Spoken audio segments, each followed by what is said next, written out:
بسم اللہ الرحمن الرحیم اللہم صلی علی محمد و آل محمد۔ السلام علیکم۔ درود پاک انسان کے باطن کو طاقتور کیسے بناتا ہے؟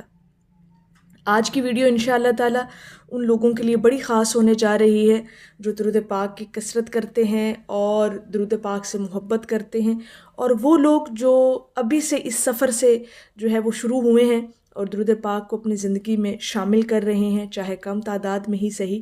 تو یہ آج کا ٹاپک جو ہو ان کے ساتھ ہم نے بیان کرنا ہے، بڑا اہم ٹاپک ہے۔ اور درود پاک کی عبادت، اس کی کثرت، اس کے ذکر کو کرنے سے انسان کے اندر جو حقیقت میں تبدیلیاں ہوتی ہیں اور جو اپنے اندر وہ محسوس کرتا ہے، اس ہر حقیقت کو، اس ہر رنگ کو، اس ہر کیفیت کو آپ لوگوں کے سامنے رکھنے کا پرپز ہی یہی ہے کہ آپ لوگوں کے دلوں میں اور درود پاک پڑھنے کی محبت پیدا ہو، شوق پیدا ہو، لگن پیدا ہو۔ اب یہ جو درود پاک کی عبادت ہے، یہ انسان کے باطن کو طاقتور کرتی ہے۔ ہر وہ کیفیت جو مجھے خود کو نصیب ہوتی ہے، خود کو مجھے فیل ہوتا ہے کہ جی واقعی درود پاک کی عبادت کا عکس آپ کے اوپر نظر آتا ہے، ظاہر میں بھی اور باطن میں بھی۔ اب باطن کیسے طاقتور ہوتا ہے، یہ ذرا غور کیجئے گا۔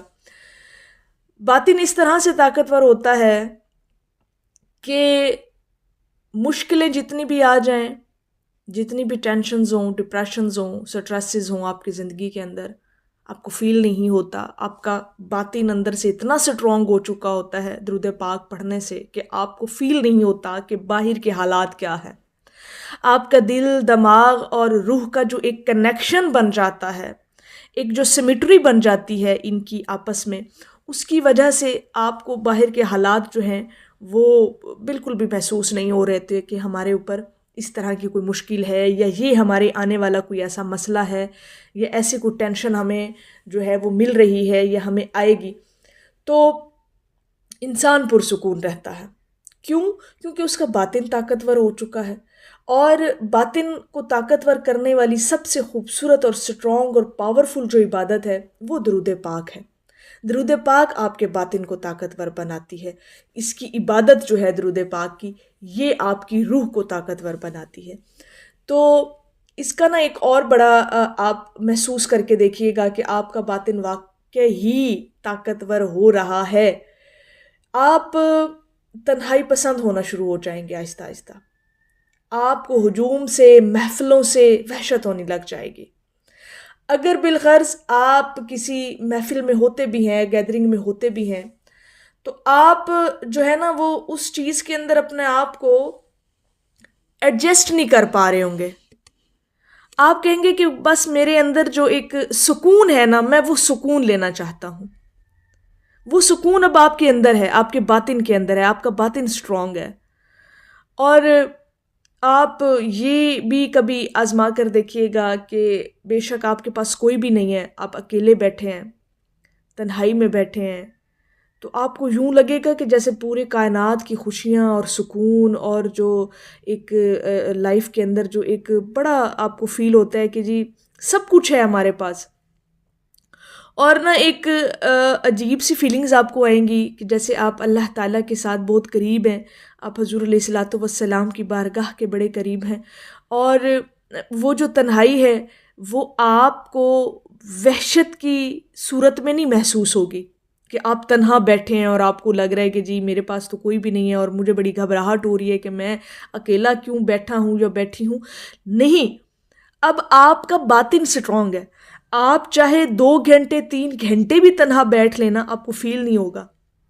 آپ کو لگے گا کہ میرا وہ جو لمحہ تنہائی میں گزرا ہے نا، جو میں اکیلے بیٹھ کے گزارا ہے، وہی میرے لیے پرسکون لمحہ تھا۔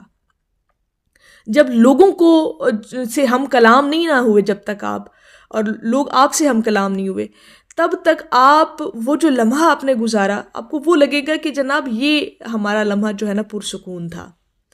کیوں؟ اب یہ اچھا، اب لوگ بعض اوقات میں کہتے ہیں کہ جی ہمیں تنہائی سے بڑا ڈر لگتا ہے، ہم تنہا نہیں بیٹھ سکتے، ہم تو لوگوں کے ہجوم میں بڑا فیل کرتے ہیں کہ ہم ہر وقت لوگوں کی گیدرنگ میں رہیں۔ لیکن جو سٹرونگ باطن والے لوگ ہوتے ہیں نا، جن کی روح اندر سے سٹرونگ ہو چکی ہوتی ہے، وہ اکیلے بیٹھ کے پرسکون محسوس کرتے ہیں۔ وہ سکون انہیں اکیلے بیٹھ کے، تنہا بیٹھ کے، اللہ سے باتیں کر کے، اللہ رب العزت کا ذکر کر کے، اس کے محبوب کا ذکر کر کے، انہیں وہ لمحے پرسکون محسوس ہوتے ہیں۔ انہیں پھر لوگوں کی کمپنی نہیں چاہیے ہوتی، پھر وہ اکیلے بیٹھ کے ہی اپنی ایک خود کی کمپنی بنا کر بیٹھتا ہے وہ انسان، اپنی روح کی، اپنے دل کی، اپنے اللہ کے ذکر کی ایک کمپنی بنا کر بیٹھتا ہے اور فیل کرتا ہے اس کمپنی میں بیٹھ کے۔ وہ سمجھتا ہے کہ میری یہ کمپنی جو ہے میرے لیے یہی سب کچھ ہے، میں سکون محسوس کر رہا ہوں، ذہنی بھی، قلبی بھی، روحانی بھی۔ تو درود پاک آپ کے باطن کو طاقتور بناتا ہے، درود پاک کی کثرت آپ کو طاقتور بناتی ہے، آپ کی روح کو سٹرونگ کرتی ہے۔ تو پھر جب کبھی آپ اکیلے بیٹھے ہو نا تو آپ کو فیل نہیں ہوتا، آپ سمجھتے ہیں کہ بس اب یہ اکیلا بیٹھنا ہی میرے لیے بڑا خوشگوار لمحہ ہے۔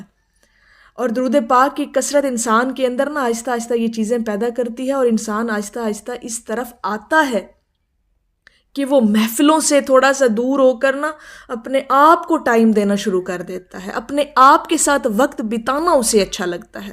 وہ چاہتا ہے کہ جتنا ہو سکے میں اپنے آپ سے وقت گزاروں، اپنے آپ کے ساتھ باتیں کروں، اللہ رب العزت کے ساتھ باتیں کروں، جو مسئلے مسائل میری لائف کے اندر ہے نا وہ میں کہیں اکیلے بیٹھ کے نا، تنہا بیٹھ کے اپنے اللہ رب العزت کی بارگاہ میں وہ پیش کروں، میں اس کے ساتھ جو ہے نا اپنے معاملے ڈسکس کروں بیٹھ کے۔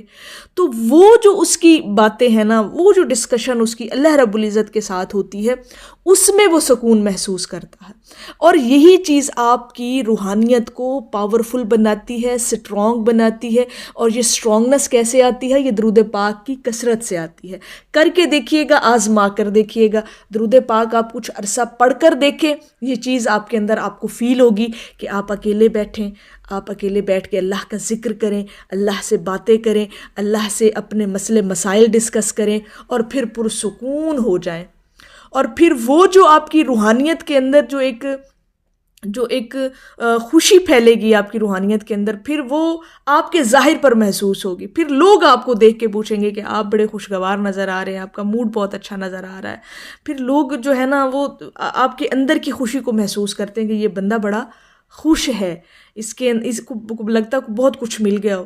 لیکن اب آپ بہتر جانتے ہیں کہ آپ تو اپنے مسئلے مسائل اللہ کے ساتھ ڈسکس کر کے آ رہے ہیں، آپ تو ساری باتیں اللہ رب العزت کے ساتھ کر کے آ رہے ہیں، تو آپ کے اندر تو سکون ہی سکون اتر چکا ہے۔ تو یہ چیز ہے جو آپ کے باطن کو، آپ کی روحانیت کو سٹرونگ کرتی ہے، مضبوط بناتی ہے۔